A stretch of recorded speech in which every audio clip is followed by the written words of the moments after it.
مساء الخير لكل اللي عم يسمعونا عبر التردد 103.5. أهلا وسهلا فيكم بحلقة جديدة من برنامج صحتك بالدنيا. معكم أنا عماد خلف من وراء الميكروفون، وضيفي بالاستديو الدكتور أمجد علي، اختصاصي بأمراض الدم. اسمحوا لي رحب بضيفنا لحتى نبدأ لقائنا ونقول له لضيفنا مساء الخير. أهلا وسهلا فيك دكتور أمجد. مساء النور، أهلا وسهلا، يا مرحبا. مستمعينا، اليوم ضيفنا اخصائي امراض دم. اليوم رح نحكي عن جملة من المحاور المهمة اللي بتهم مواطنينا ومرضانا اللي بالمنطقة. كل شيء جديد او خدمات الجديدة اللي في مجال معالجة الثلاسيميا والأورام في المنطقة، الخدمات اللي موجودة عندنا.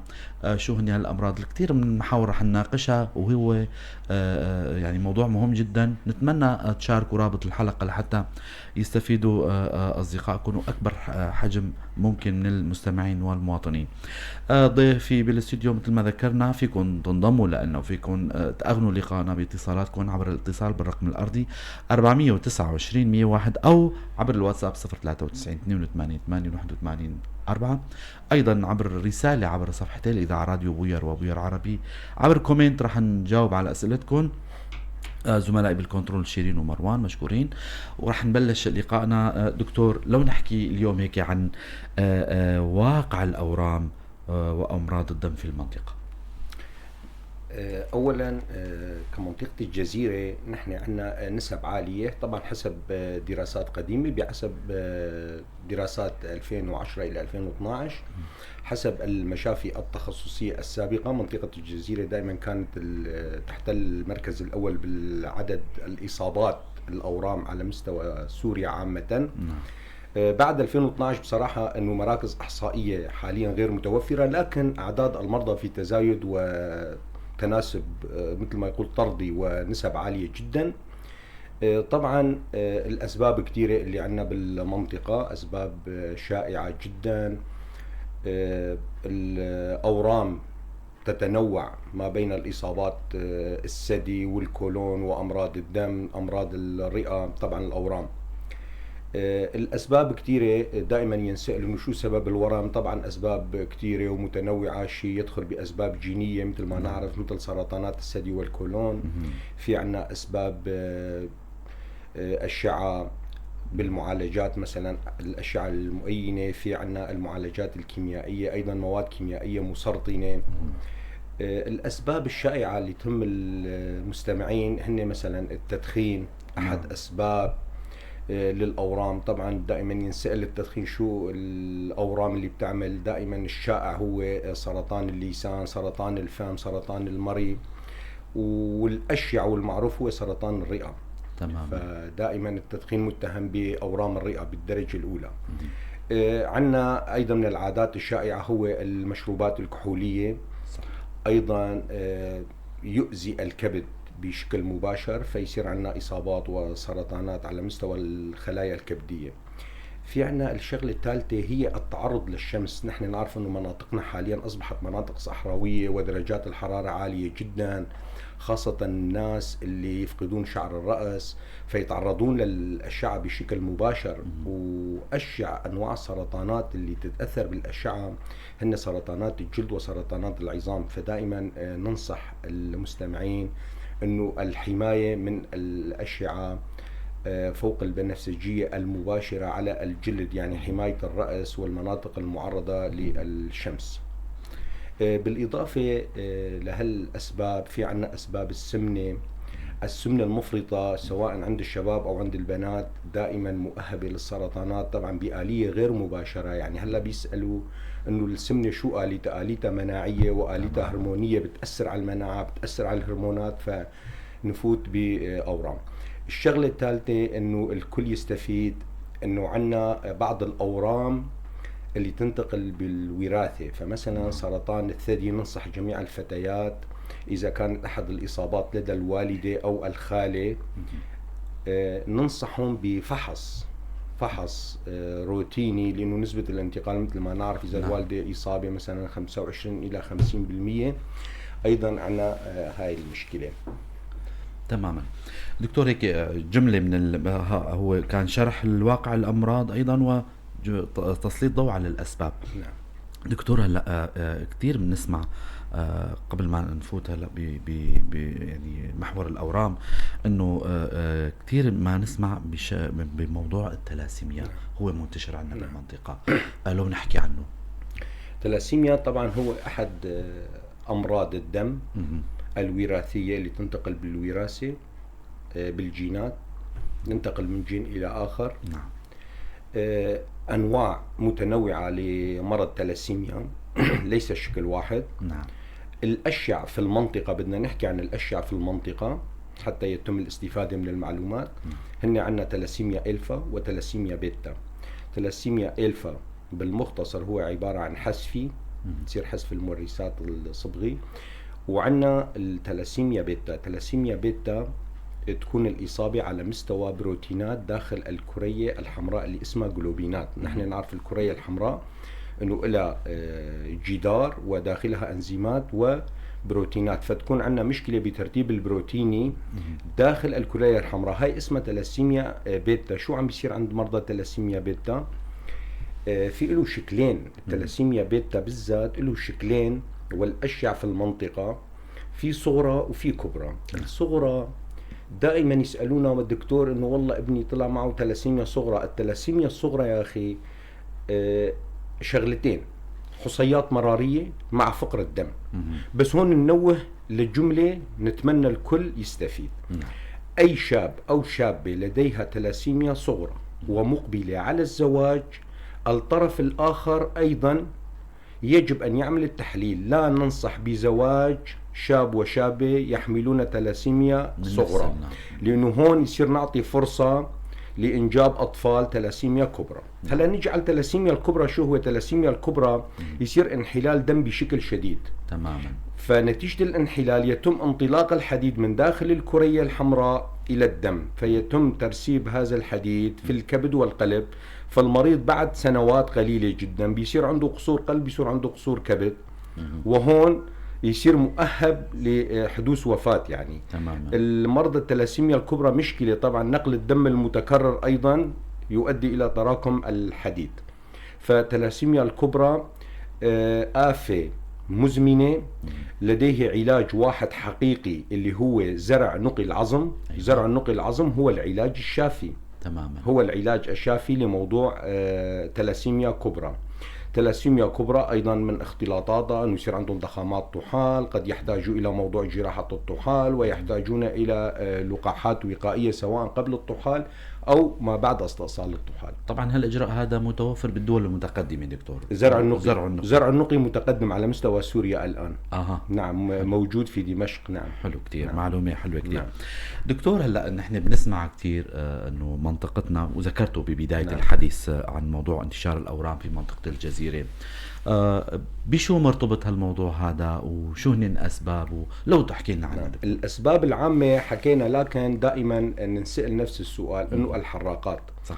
الحراقات يعني عملية الاحتراق كيميائيا. عملية الاحتراق نحن براسنا انه والله الحصول على المشتقات النفطية بوسائل بدائية. نعم هلا حاليا موجود عندنا بالمنطقة، لكن التبغ أو التدخين يعتبر عملية احتراق. أيضا دخان السيارات اللي هلا حاليا بأعداد هائلة جدا، الكل تؤدي إلى حدوث الأورام، والكل تؤهب للأورام سواء بالغازات المنطلقة أو بالأغبرة أو بالدخان أو لكن دائما السؤال اللي ينسأل أنه اللي بيشتغل الشخص اللي بيشتغل سواء بالحصول على المشتقات النفطية، نعم. مصادر التكرير البدائية اللي نستعملها حاليا، أو حتى اللي نحن هون نسميها غازيات. نعم. يعني مناطق أو منطقة توزيع المشتق النفطي. محطة وقود مثلا. محطة وقود. نعم. تمام. بالضبط. محطة وقود.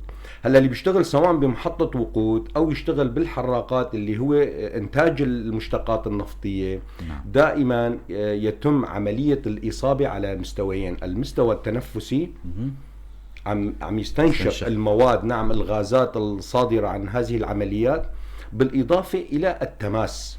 تمام. التماس الجلدي. نعم. بالنسبة للموضوع التنفسي اكثر السرطانات اللي بتحدث طبعا هن سرطانات الرئه. بينما على مستوى التماس بيصير عندنا الاشع هو سرطان الدم اللي هن لوكيميا ولمفوما. فدائما ننصح العاملين في هذا المجال وضع كمامه للوقايه من الاستنشاق، وايضا لبس قفازات اثناء العمل. دائما ننصح وهالنصيحتين طبعا انا من خلال تجربتي ما اشوف حدا يلتزم ولا حدا يتخيل ابدا للاسف يعني. فالاشع بالتماس هن لوكيميا ولمفوما، امراض دم. تماما، حلو كتير. حابب اذكر مستمعينا للي انضموا جديد لنا سواء عبر البث المباشر الموجة FM 103.5، ايضا للي عم يشاهدونا على صفحتي الاذاعه راديو بوير وبوير عربي. انتم عم تسمعوا برنامج صحتك بالدنيا. ضيفنا بالاستديو الدكتور امجد علي، اختصاصي بامراض الدم. عم نحكي عن جمله من المواضيع الهامه جدا اللي هي بمنطقتنا، سواء كانت الامراض والعلاج والخدمات الموجوده عندنا بالمنطقه. اكيد اليوم راح تستفيدوا كلكم من هالمعلومات اللي راح يطرحها الدكتور ضيفنا الدكتور امجد علي. دكتور، هلا لو نحكي بزبدة موضوعنا ولقائنا اليوم، شو هن الخدمات الجديدة في معالجة الثلاسيميا والأورام أو أورام في المنطقة؟ لو تحكي لنا عنها كونكو يعني بصفتك طبيب مشرف بمشفى الهلال الأحمر الكردي، شو هن الخدمات اللي عم تقدموها؟ من بدايات العمل المنطقة كان عبارة عن مجموعة من الجمعيات الخيرية. صح. طبعا هاي الجمعيات الخيرية مشكورة، كانت تقدم خدمات ترفيهية للمرضى وخدمات بسيطة حسب إمكانياتها. لكن حاليا منذ نهاية سنة 2023 بالشهر 12 مشفى هلال الأحمر الكردي افتتح. طبعا تقديم الخدمات على مستوى عالي جدا. المشفى هن عبارة عن قسم للأورام وقسم لأمراض الدم أي ثلاسيميا. فشو المتوفر هلا بالنسبة؟ نيجي أول شيء على مرضى الثلاسيميا. مرضى الثلاسيميا دائما لديهم مشكلة بموضوع عملية تلقي الدم، تأمين المتبرع وعملية فص الدم وعملية نقل الدم، فعدم توفير المكان المناسب في المنطقة. حاليا مشفى الهلال الأحمر مشفى تقدم خدمات عالية جدا، سواء على مستوى التجهيز الفندقي أو على المستوى الطبي. حاليا المشفى بهذا القسم يحوي لأول مرة في المنطقة غرفة اسمها غرفة سحب الدم. مع وجود طبيب أخصائي حلو كتير يشرف على عملية سحب الدم وعملية نقل الدم بإشراف طبيب أخصائي لهالموضوع. لأنه نحن كلياتنا بنعرف عملية وقت بيجينا المتبرع بده يتبرع بالدم لمريض معين، نحن كانت عندنا بتصير بعشوائية أو بدون تقييد بالجانب العلمي بطرق بدائية. نعم، لأنه نحن نعرف أنه هلا بيجينا مريض بده يتبرع بالدم، في شيء اسمه مضاد استضباب نسبي، في شيء اسمه مضاد استضباب مطلق، في شيء ممنوع المريض يتلقى الدم من هذا المريض لوجود فيروس أو وجود مرض معين لدى المتبرع. فهاي كلها سيطرنا عليها بوجود أخصائي في غرفة عملية سحب الدم. بالنسبة لموضوع المخبر، كله عم يتجهز الدم بإجراء تحاليل على الدم المتبرع، ومن ثم يتم نقلها إلى المريض أيضا تحت إشراف طبي. فتخلصنا من المشكلة الأولى. المشكلة الثانية لمريض الثلاسيميا دائما كان يعاني منها هو موضوع تراكم الحديد. مريض الثلاسيميا يصير عنده فرط الحديد، السبب أنه الحديد هو المعدن الوحيد الذي لا يطرح من الجسم بشكل عفوي، وإنما يحتاج إلى أدوية معينة. فالمريض الثلاسيميا وقت بيجي عنده ارتفاع بقيم الحديد، هون بيصير عندنا ترسبات مثل ما حكينا ببداية الحلقة أنه على مستوى الكبد أو القلب بشكل أساسي والغدد أيضا. نعم. فهون كيف نتخلص من الحديد الزائد؟ أول شيء بنجري تحليل اسمه فريتين، اللي هو عبارة عن مخزون الحديد. تمام. مخزون الحديد اللي عامة الناس دائما يحكوه هو اسمه علميا فريتين. الفريتين طلع بأرقام فوق 1000 عالية جدا. هون المريض يحتاج إلى خالبات الحديد أو طارحات الحديد باللفظ العامي.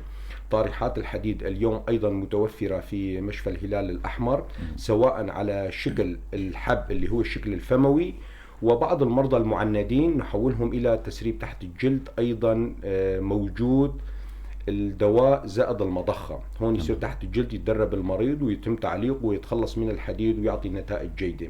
كلها بشكل مجاني دكتور الخدمات؟ مجاني 100%.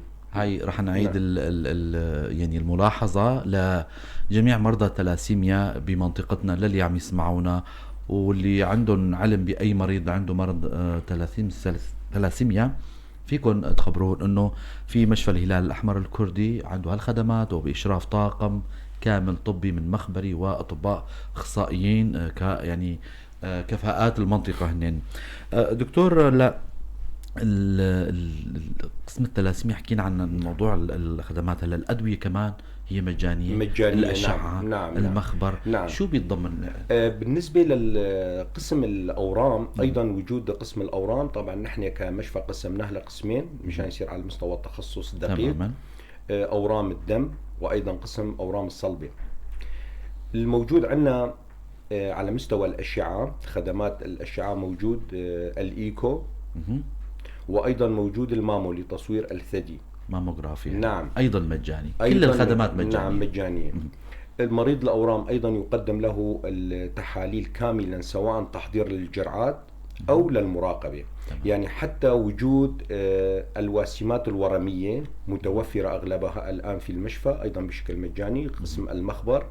فمريض الأورام قبل تلقي الجرعة دائما بحاجة لإجراء تحاليل روتينية للمراقبة سواء قبل أو بعد. بالإضافة إلى الواسمات الورمية، طبعا عدت الجملة مرتين للتأكيد، وبشكل مجاني. تمام. بالنسبة للمخبر، بالنسبة لقسم المعالجة، طبعا يتم المعالجة بإشراف أطباء أخصائيين من المنطقة، مع وجود معظم الجرعات الآن متوفرة بشكل مجاني. فدائما هون نحن لازم نفرق بين شغلتين للمستمعين. بيسألونا أنه الدواء هذا متوفر عندكم. طبعا الدواء عندنا عدم الدراية. الدواء الهدفي ليس هو الدواء الكيميائي، فالدواء الهدفي غير متوفر في الوقت الحالي. العلاج الهدفي غير متوفر، لكن الكيميائي معظمه موجود لدينا، سواء لسرطانات الثدي أو الكولون أو الرئة. بالنسبة بعد ما يتلقى المريض الجرعة، أيضا متوفر لدينا نحن نسميه داعمات أو رافعات للكريات البيضاء، سواء كان نيبوجين أو الإيبودين، أيضا متوفر وبشكل مجاني. مستلزمات الجرعة الكيميائية من سيرومات، من أدوية، تحضير الجرعة، الكل متوفر وبأياد خبيرة. وهون دائما بينسأل انه المشفى يداوم 24 ساعة. نعم، الجرعات التي تحتاج الى يومين 3 او 5 او في بعض الجرعات تمتد الى 7 ايام، المشفى تقدم خدمات على مدار 24 ساعة. حلو كتير. نعم. دكتور، رسالة من الأخ آرمين علي كاتب: عفوا دكتور، أول سؤال يسأله دكتور: في أوروبا لمرض أمراض أو الأورام والسرطان، هل لديكم تاريخ عائلي مع هذا المرض ربما ليبدأ به خطة العلاج؟ والسؤال: هل هذه الأمراض وراثية إلى درجة ما؟ نعم، حكينا ببداية الحلقة انه نعم. من احد الاسباب الاورام الاسباب الوراثية. نعم، يتدخل على مستوى الصبغيات. هلا الدراسات الحديثة كلها عم تجرى دراسة صبغية لاي مريض عنده اصابة اورام، بيجرى له دراسة صبغية لوجود حسفي او وجود تصالبات. تماما. نعم. بهيك نحن يعني كتحضيرنا لمحاور الأسئلة أنا انتهى المحاور عندي. دكتور، إذا حابب تضيف شيء كاختصاصكم دكتور على محاورنا لليوم اللي حكينا عنها واللي طرحناها، سواء كانت عن موضوع معالجة الأورام أو مرضى الثلاسيميا، سواء كان عن يعني نحن بنختم دائما لقائنا بمجموعة من النصائح والتوصيات للمستمعين، واللي هي كنت ببداية الحلقة نوهت على موضوع يعني نقاط مهمة كتير. يا ريت ضمن كمان هالمحاور تكون هيك تنعاد. فنترك المايك لك دكتور. نعم. الفكرة الأولى اللي بدنا نعيد فيها موضوع الثلاسيميا الصغرى شائع جدا بالمنطقة، وبكل أسف عن بعيدة عدم وجود تحليل حقيقي اللي ما يسمى بين قوسين تحليل ما قبل الزواج. فنحن بهذا الموضوع يتم الزواج دون إجراء التحاليل. نعم. وبعدين عم نشخص الطفل ثلاسيميا كبرى، فنرجع مثل ما يقول بالرجوع انه الاب والام كانت مصابات صغرى وما كنا نعرف. ولذلك حتى عدم وجود قصة عائلية لمرضى الثلاسيميا، انصح باجراء تحليل بسيط هو اسمه رحلان خضاب. ايوه. للطرفين، وفي حال أحد الطرفين حامل والطرف الثاني سليم لا مانع من الزواج. أيوة. أما إذا الطرفين حاملين هون تبلش المشكلة. ولذلك الأحسن والأفضل والأضمن للمستقبل إجراء هذا التحليل هو تحليل بسيط جدا. رحلان خضاب متوفر في المنطقة. نعم. هاي بالدرجة الأولى. الشغلة الثانية اللي حاب أركز عليه وأنوه أنه مشفى الهلال الأحمر الكردي مشفى مجاني بالمطلق دون أي مقابل. نعم. وخدمات 24 ساعة والجرعات متوفرة حاليا. ونحن بصدد إن شاء الله تطوير بالأيامات القادمة. في حال تمكنا من المعالجة الأشعة أيضا في المنطقة يكون نحن هون تقدمنا خطوات. نعم. خطوات كبيرة وهائلة، شوط كبير جدا، وتخفيف الأعباء على المواطنين والسفر إلى المحافظات الأخرى وخارج القطر. فنكون نحن قدمنا شيء مميز. وبالأخير نقدم الشكر لإدارة مشفى الهلال الأحمر اللي لا تبخل بأي جهد أبدا. نعم. أبدا بالإشراف، بالتحضير، بالاستماع إلى شكاوي المرضى أو ملاحظاتهم خلينا نقول. نعم. ودائما الاستجابة لهم، وإن شاء الله نتمنى لهم المزيد من النجاح. ألف شكر لكم. أكيد نحن بنتمنى لكم طاقم المشفى كوادر من أطباء وفنيين على خدماتهم المميزة اللي عم يقدموها. شكرا لكم دكتور أمجد علي. شكرا أخي عماد على الاستضافة الحلوة والمعلومات جدا. شكرا لك دكتور. شكرا لكم مستمعينا ومتابعينا للي حضرونا وللي رح يحضرونا بعدين على حسن استماعكم ومشاهدتكم لبرنامج صحتك بالدنيا. على أمل نلقاكم الأسبوع القادم ضيف جديد وحلقة جديدة. كونوا بخير.